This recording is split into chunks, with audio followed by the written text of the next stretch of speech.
Hello everyone, glad to be back. Today is 9th of July. Now it's 15 to 9 in the morning Moscow time. I'm Levan Gudadze and this is my first update today, in which I will share all the main news that are making headlines in Russian media outlets and Russian language pages on different internet platforms. Second update will be a little bit late on my Patreon, in which I share additional news that will be reported by Russian media, and of course I will summarize previous week and try to answer to some questions that I see in comment sections, as I usually do on Sundays, because it's time for informal talk on Patreon. And by the way, on that platform I do some extra content on regular basis in attempt to generate additional interest among members of our community towards my Patreon page, and because it's a major lifeline for our project after all, and I will be immensely grateful if you will consider to join my Patreon. You will see link under this video in the description box or in the pinned comment. And one more topic, if I may, before I start to talk about news.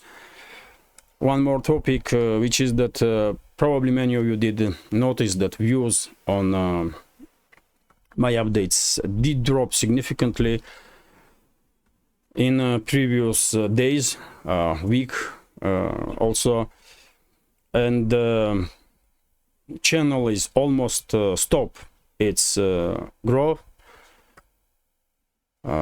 which is in my understanding cannot be explained just because it's summertime, holidays, and so on. I believe YouTube algorithm or YouTube administration is suppressing this channel strongly.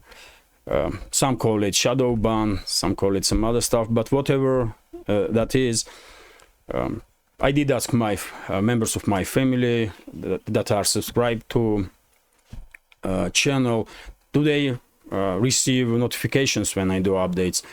None of them say yes.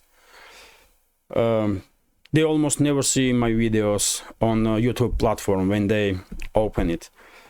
So probably you are experiencing, many of you are experiencing very similar stuff. And if you want to stay in touch, and if you want to see my updates on regular basis, on daily basis, please consider to join our community on Telegram, because on Telegram I do share link to my updates, and from now on I will share links to my updates at least a few times a day. So whenever you will check Telegram page, you won't spend too much you would not spend too much time scrolling before you find the link. You will see it straight away, and this way probably we will somehow deal with this pressure from YouTube and YouTube algorithm, as long as this channel still exists on this platform. In some time in the future they will probably delete this channel, but for now that's only way that I come up with, only idea that I come up with, to share a few times a day links to my updates on my Telegram, so that anyone who is subscribed there can check and see updates. And by the way, after all, interest worldwide towards news from Russia only increasing. This channel, this project is only one, as I understand for now, that are based in Russia and making daily news updates in English. So I don't see really reason, objective reasoning, why should the channel stop its development, why views supposed to drop significantly. I'm not talking about some 5 or 10%. I mean, views did drop in comparison to previous weeks almost 50%, which is truly cannot be explained by anything other than pressure from YouTube. So to deal with that stuff, please consider to join my Telegram. Also, you will see link under this video in the description box and in the pinned comment. And by the way, if YouTube will delay, and when YouTube will delay this channel, and this will, I'm quite sure this will happen sometime in future, I will definitely continue work on this project. I have a channel on Rumble. I will create additional channels on some other platforms that are more loyal to creators. And of course, I will continue to develop a page on Telegram.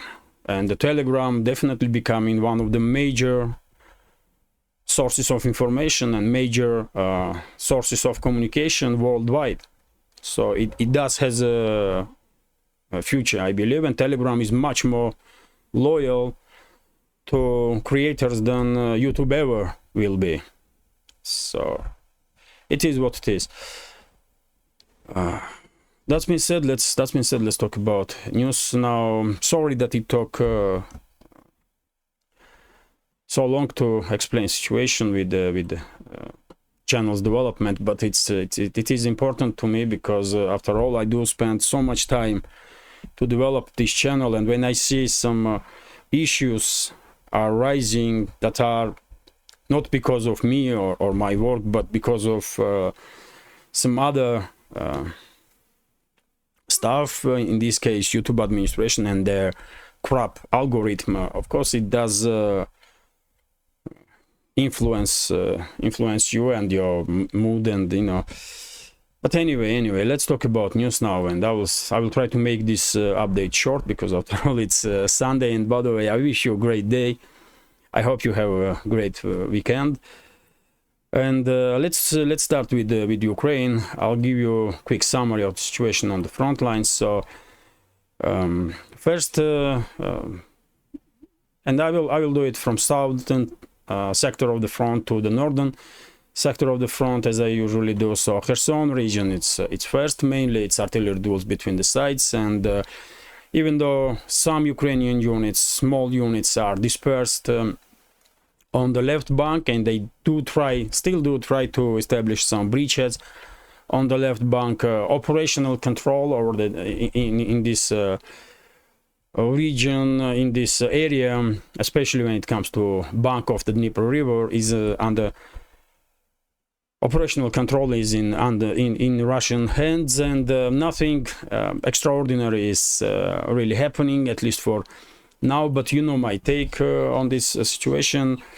I do believe that Zelensky's regime is preparing ground for mass crossing of the Dnieper, and probably we will see this mass crossing simultaneously with second wave of counteroffensive of Zelensky's regime on this land bridge between Crimea and mainland Russia, especially in Zaporizhzhia and South Donetsk sector of the front line. I don't know when this second wave will happen, in 2 weeks time, 3 weeks time, but whenever that's gonna be, we will probably see simultaneously attempt from Ukrainian forces to conduct mass crossing of the Dnieper, and recent activity of Ukrainian units in area of right and left banks of the river, I think just a preparation of the ground for this. But in general, situation is under full Russian control on the left bank of Kherson region, and the sides mainly are exchanging artillery duels. Of course, attention worldwide has been drawn towards Zaporizhzhia nuclear power plant and Energodar city, which is based right next to Kakhovka water reservoir, which is almost empty now because of destruction of Kakhovka hydroelectric power plant by Zelensky's regime just about months ago. And situation in Zaporizhzhia nuclear power plant is quiet. Everything is stable there, which is great news. And maybe, just maybe, danger that Zelensky's regime will conduct some provocation, large-scale provocation in direction of Zaporizhzhia nuclear power plant has passed. But still, of course, Russian side, Russian media do pay attention to this area because it's extremely important. After all, we are talking about biggest nuclear power plant in Europe. When it comes to Zaporizhzhia sector of the front line and South Donetsk sector of the front line, as I reported in my yesterday's update, from Pitikhatki, Ukrainian forces retreat. and this settlement is in gray zone now. But before retreat, they were trying to conduct some offensive operation in direction of Zherebianki, but then something happened, and I did check big Russian language telegram channels that are reporting about conflict in Ukraine, and to be honest, I did not see any explanation what did happen in this sector of the front. Maybe it's a rotation, maybe something else is happening, but some Russian channels did report that Ukrainian forces were running, literally running from Pitikhatki. And it was surprising for Russian side to see it, because no one did understand what the hell was happening. But for now, it's operational pause in this area, and Pitikhatki is still in the gray zone. And by the way, as I said many times before, this live map, this pro-Ukrainian live map, is unreliable, extremely unreliable. I'm using it just because of colors. Just because of colors, because some other maps do have heavier colors, and it's more difficult to read it, basically. And according to this map, not just Pitikhatki but Zherebianki also under control of Zelensky's regime, which is false. It's just not true. When it comes to Orekhovo direction, we did have reports that Ukrainian forces did try to conduct some local-scale offensive operations in direction of Rabotino. According to Ruble, one of the biggest Russian channels on Telegram, according to Ruble, mainly Russian side did hold on to positions. Only success Zelensky's regime, forces of Zelensky's regime did had is that they did establish control over some forest lines not far away from Rabotino. But this settlement itself, Rabotino, is under full Russian control, and Ukrainian forces never did enter this village. When it comes to this bridgehead between Ugledar and Gulyai Polye, so-called Vremevsky ledge, situation is still calm in comparison to initial stages of this so-called Ukrainian counteroffensive. Sides are trying to improve their positions little by little, but in general, we did not see even more or less significant local-scale clashes in this area. Ukrainian forces probably are waiting now for a second wave of offensive to begin, and before that day, I believe in these sectors of the front, in Zaporizhzhia and some Donetsk sectors of the front, we will see continuation of current operational pause, when only local-scale skirmishes are happening, and artillery duels, of course. When it comes to Donetsk direction, of course, it has a few hot points constantly. It's Marinka and Avdiivka. We did had some reports that Russian forces were more active in these directions than Ukrainian forces. Looks like initiative is in Russian hands, and well, even though still some rumors are circulating in internet that Russian side is preparing ground for encirclement of Avdiivka, let's wait and see what will happen. I'm not yet sure that this is exactly the case. But yet again, when it comes to overall situation, it's Russian side that are more active and conducting some local scale, more or less significant local scale offensive operations. When it comes to Artyomovsk direction, Bakhmut, no significant changes here. In the southern flank of Bakhmut, as you know, it's Ukrainian forces were trying to establish control over the Kurdyumovka settlement and Klishevka. At some point, a few days ago, even some rumors start circulating in Russian segment of internet that Klishevka was captured by Ukrainian forces, but it turned out to be false information. In reality, both these settlements are under full Russian control, and in recent 24 to 48 hours, we do see more and more news in internet that its initiative gradually shifting its hand from Ukrainian side to Russian side. So in in coming days we may see activization of Russian forces in this area in the southern flank of Bakhmut, exactly like it happened in the northern flank of Bakhmut. As you know, during the previous couple of weeks, Ukrainian forces were very active on the northern flank of Bakhmut.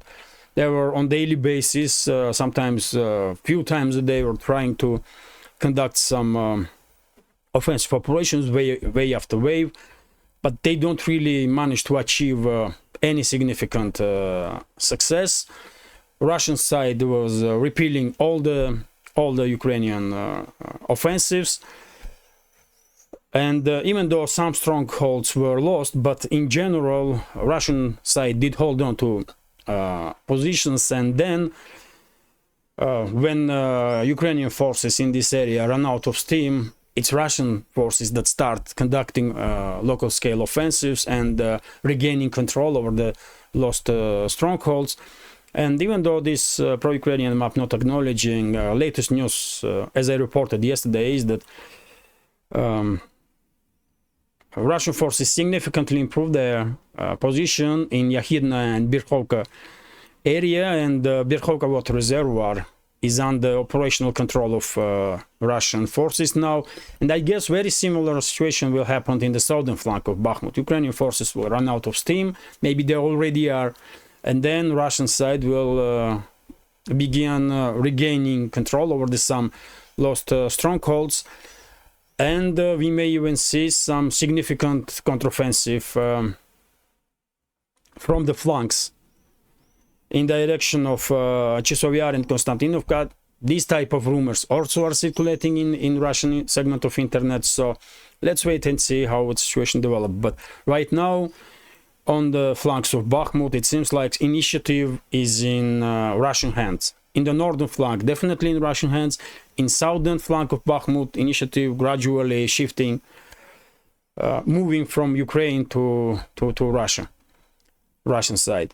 When it comes to Seversk, it's usual stuff. Russian forces are, and the Ukrainian forces also are more or less active in Belgorod direction, but mainly it's artillery duels. Ukrainian side almost stopped its attempts to conduct any even local scale offensive operations in direction of Solidar, because, as I said, on the northern flank of Bakhmut, Ukrainian forces just run out of steam, and if they will not receive some additional reinforcement, I don't think they will be able to regain initiative there and begin attacking Russian positions. So when it comes to Seversk, it's Belgorod usually hot point, but even though some Russian sources do report about significant Russian activity in Belgorovka, in Yampol, Liman directions, I don't see any confirmation of some significant breakthrough, at least for now. Of course, if there will be any additional news, I will share on my Telegram and on my in my second update on Patreon. And when it comes to Kupiansk direction, it's in my reading of big picture, it's still operational pause. Russian side is sending some more additional reinforcements in this area, but it seems like Russian forces are waiting for green light, to begin large-scale offensive operation in direction of Kupiansk. And by the way, I believe in few weeks' time we will definitely see significant activization of Russian forces in Kharkov direction, in Kharkov region, especially in this bridgehead that bordering with Belgorod region, because it's just necessity. Objectively, Russian forces need to establish control over this area, because for example, let me share you with you this information. People were citizens of Russia, residents of Shebekino, for example, in Belgorod region, was returning to their homes. But yesterday, in previous 24 to 48 hours, Zelensky's regime yet again began shelling Shebekino massively with multi-launch rocket systems, artillery, and so on. And this process have been stopped. Process of going back to their homes of residents of Shebekino, because it's not safe. Because it's just not safe. So, and Shebekino is not only settlement that becoming target for Zelensky's regime. Many other settlements also are targeted, and that's why I believe Russian side is just forced really to prepare large-scale offensive operation in direction of Kharkov region, and then do it, carry out offensive. And we will see this, we will definitely see this in my reading of big picture before end of this summer, because this madness cannot continue too long, because the borderline of Russian Federation with Kharkov region is becoming like war zone really. So Moscow definitely have to deal with this issue, and Moscow will. I'm quite sure about it. So this is the overall assumption or quick summary of the situation on the front line. It's operational pause in general, even though of course local scale skirmishes do take place on quite a few sectors of the front line.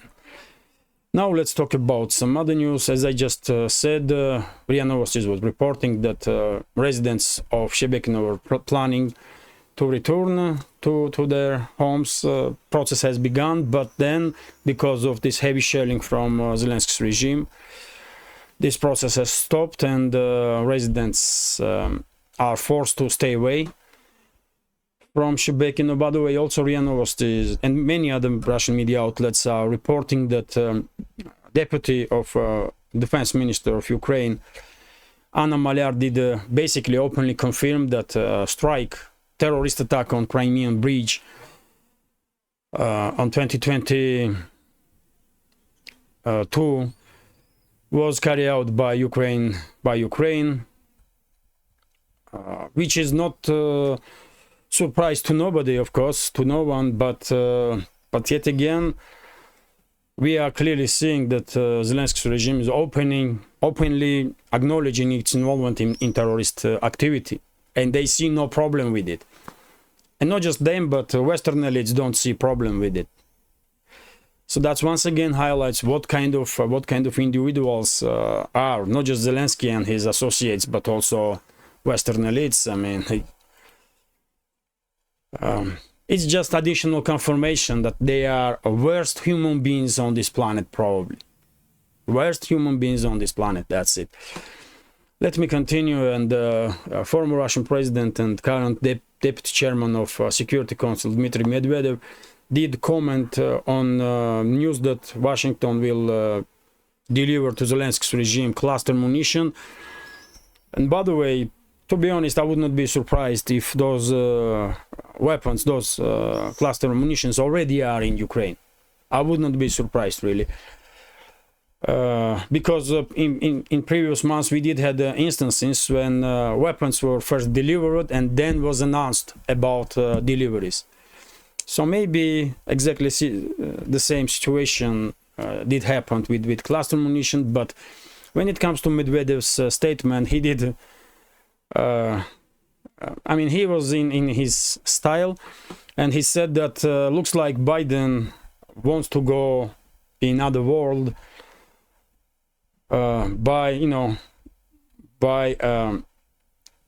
with nuclear Armageddon, leaving behind him nuclear Armageddon. In Russian it sounds a little bit different, but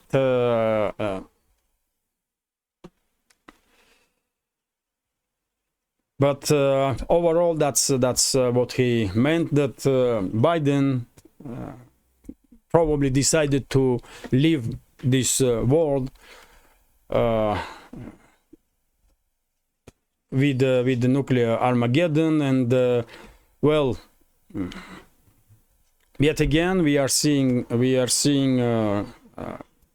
statements from from officials, including high-ranking officials, where this topic of nuclear weapons have been mentioned, and this is dangerous. This is truly dangerous because, as I said many times before, if Western elites did not stop this constant escalation, then Moscow definitely may end up in situation or in the corner when Russian leaders will see no other option for way out other than use of extreme force. And well, only so many warnings can be made from Moscow. And by the way, Medvedev's statements, in my understanding, are warnings. Some may take it as a trolling, some may take in some other way, with some other interpretation, but I see it not just as a trolling, but also as serious warnings that this constant escalation from the West endangering entire world. And this is true. I mean, this is just simple true, really. Let's hope world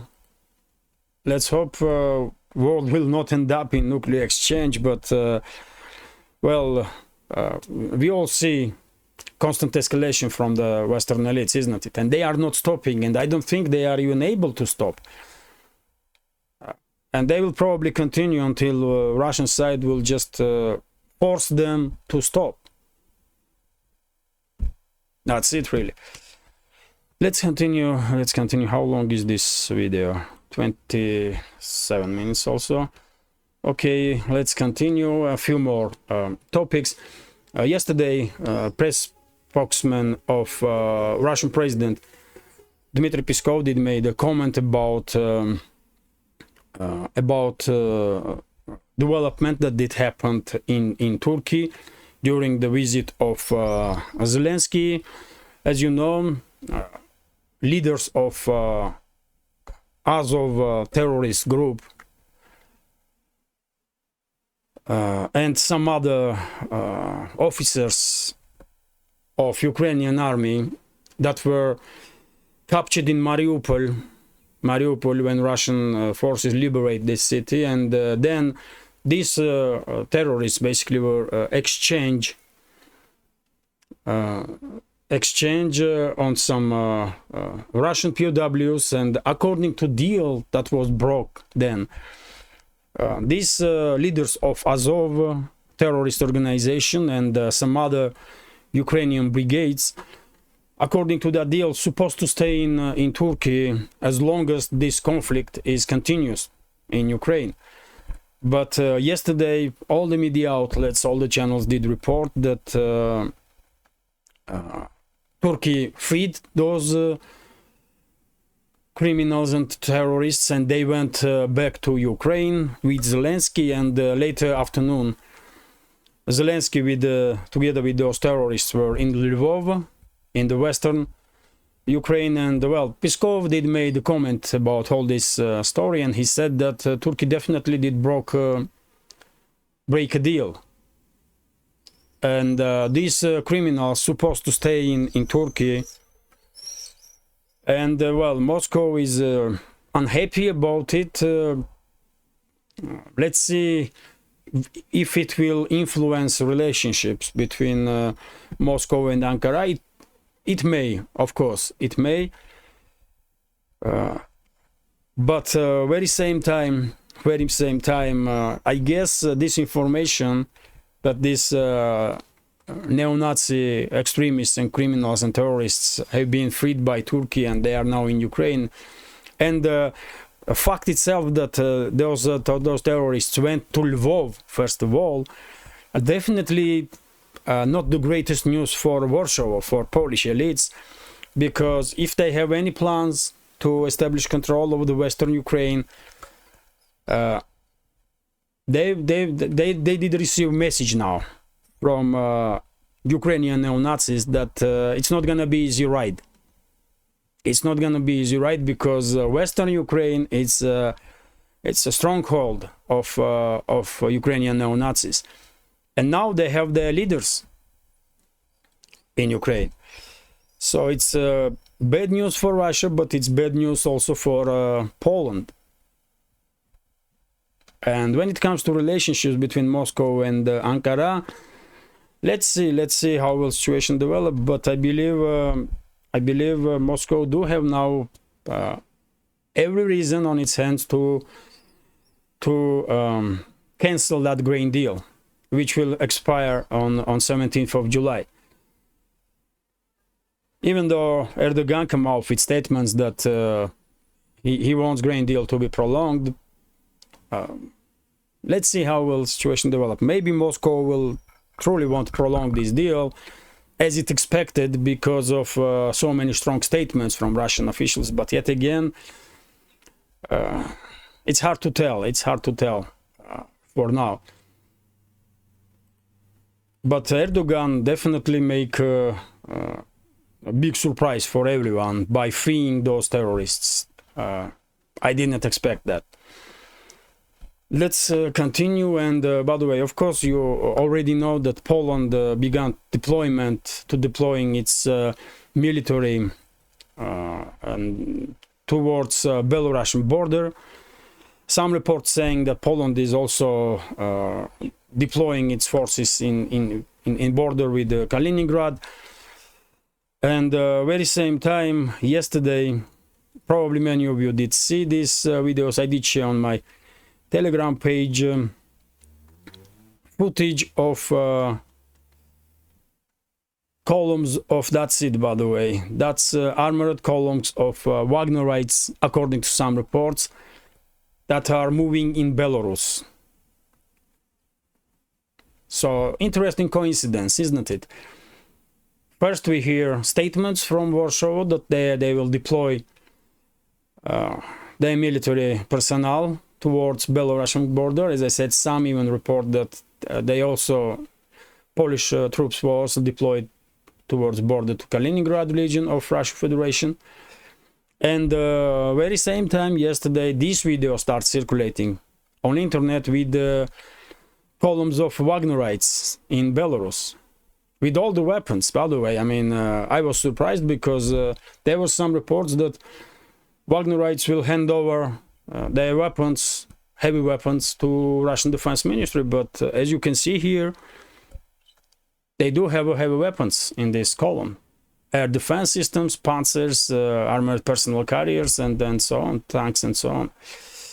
So, well, very interesting, very interesting. You can check that video on my Telegram if you want to, my Telegram page. And well, interesting development. And once again, probably our prediction that Poland is planning some provocation towards Belarus is correct, and the deployment of Wagnerites in Belarus was maybe part of the plan even before that story with Wagner's disobedience during the few days ago. Maybe there was a plan to deploy Wagnerites in Belarus even before this armored rebellion took place, because of these dangers that Poland is generating. But yet again, let's wait and see. Maybe it's coincidence. Who knows? And a few more news. RT is reporting that Treasury Secretary of the U.S. did try to Janet Yellen was in China, as you know, and she did try to explain that so-called decouple of Chinese and the U.S. economies are impossible because of extreme dependence of economies of two countries on each other, and this decouple will be devastating not just for economies of the two countries but for the rest of the world. And well, basically this is true. In this case, you cannot argue with Yellen, because I mean, you don't have to be expert in finances or economy to realize that any significant issues with the major economies in this world, like US and China, will definitely influence the rest of the world. And And that's why it's extremely important to somehow influence these Western elites to to make sure that development of multipolar world will go more smoothly. Western elites have to realize that they can be part of multipolar world, but they cannot be dominant force. Otherwise they will be forced to to realize that. But when it comes to this topic is very active, isn't it? I mean, decouple of economies of U.S. and China, economies of EU and China, which is pure madness. I mean, from current administration of U.S., from Biden administration, you can expect just anything, because they are, I believe, probably worst administration of U.S. history, and they damaged U.S. like no other administration ever did.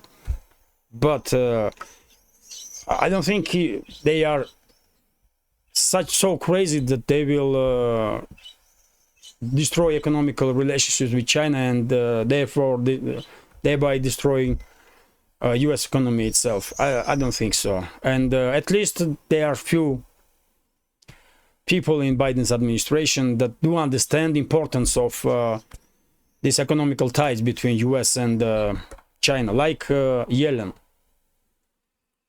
She may not be brightest person in this world, but at least she do understands that it will be devastation for entire world if there will be decoupling of Western economies with Chinese economy. And few more news. RIA Novosti is reporting that, well, we have here a statement from one of the financial experts in Russia why an increase of interest rates will be a bad idea for Russian economy. As you know, during the previous weeks, Russian ruble has not best time. Ruble is weakening, and now everyone is expecting that interest rates will be raised by central bank to minimize inflationary risks. And not everyone is happy about it, and basically RIA Novosti has did talk to one of the financial experts who said that if interest rates will be raised, yes, it will it will influence on inflationary risks, but same time it will create problems for companies that are oriented on exports, and also for Russian budget, which is true, by the way. I was always saying that weak ruble is good for big companies that are oriented for export and for Russian budget, because after exchange of foreign currencies, they are receiving more rubles when ruble is weak. But same time, central bank has to balance interests of business, big business, and the budget, and interests of ordinary citizens.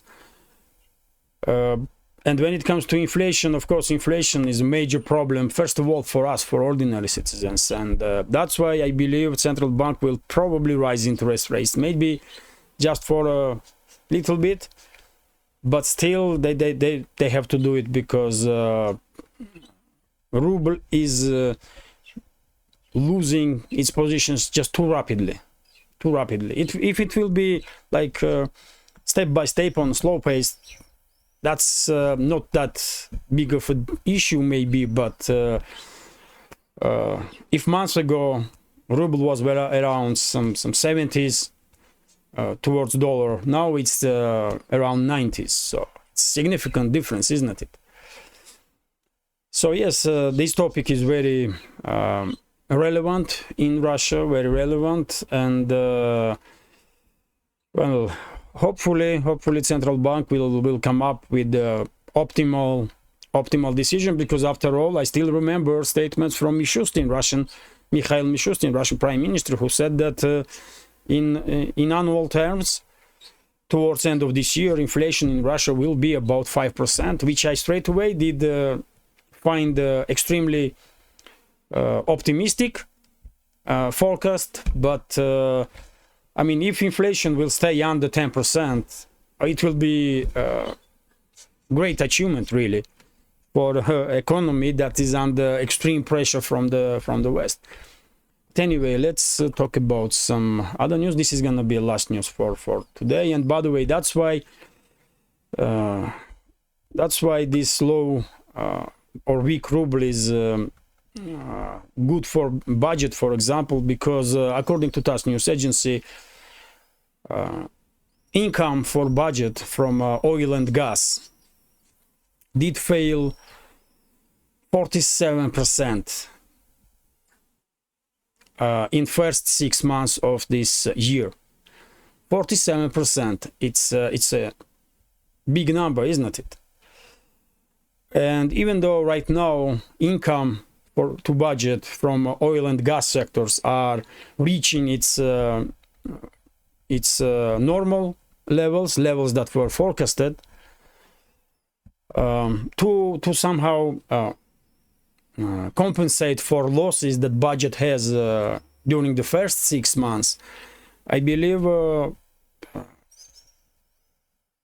of course, Russia will have some options. Russia may borrow some money, or federal government, or weaker ruble may do it also, because foreign currency will be exchanged, and I mean, it's huge difference. Let's say, I mean, if you are exchanging $1 for 50 ruble, that's 1 point, and when you are exchanging $1 for 100 rubles, it's a very different story, isn't it? You have a 100% increase in your income in rubles. So that's why I think it will be difficult for central bank to balance it, because it won't be good if Russian budget will be extremely deficital, if Russian federal budget will have a huge deficit. So probably central bank will allow ruble to become even more weaker, but process will be slowed down a little bit, probably, to make sure that budget will be, will receive enough money, and big companies, exporter companies, will be in better position. And this is it, really. This is it for now. As I said, not everything is perfect. Russian economy do experience some difficulties, but overall, when you are 42 minutes still, I should cut this update on 30 minutes, and that's it. But anyway, despite all that sanctions and all that pressure, still economy is doing okay, and this issue with weak ruble and budget deficit will be resolved. I'm quite sure about it. So this is it for now. I hope you will find this update interesting, and if so, please hit that like button, leave some commentary about any topic you like, literally any topic. More likes and comments, videos will have more chances are that we will somehow manage to deal with this extremely aggressive algorithm of the YouTube. And if you can, please share links to my videos and my channel with your friends on internet platforms that you are active on. That way I will have a chance to reach wider audience. And if you think this project, this channel is interesting, useful, and deserves to exist in this field of news and political commentary, please consider to support with small donations through PayPal, Buy Me Coffee, or by subscribing to my Patreon page. You will see links on this video in the description box or in the pinned comment. This is it for now. I hope you have a great weekend. I wish you a great day and extremely successful upcoming new week. So yes, this is it for now. Take care. See you soon.